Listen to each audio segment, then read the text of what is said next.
Welcome to The Last Breakfast. Please enjoy the video. In this video, I will show how to reset the Kia Niro service light. Park the car, set the parking brake, and keep the ignition off before starting the reset. Press and hold the trip meter button while turning the ignition to ACC, then watch the dash for the service message.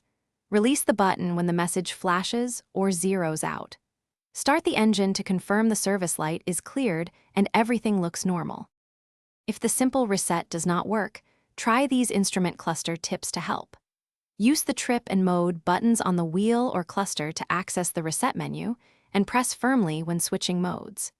If ACC mode is unresponsive, retry the procedure once more with steady pressure on the button. Be aware that disconnecting the battery can reset other settings and may require you to reprogram radio and presets afterward.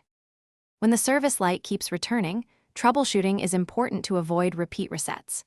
Use an OBD2 scanner to read stored fault codes before attempting multiple resets, since clearing the light without fixing the cause is temporary. If codes point to sensors or emissions components, those parts may need replacement or cleaning. When in doubt, consult a qualified mechanic to perform targeted diagnostics and repairs to ensure the issue. Thanks for watching. If this was helpful, leave a like and consider subscribing. See you next time.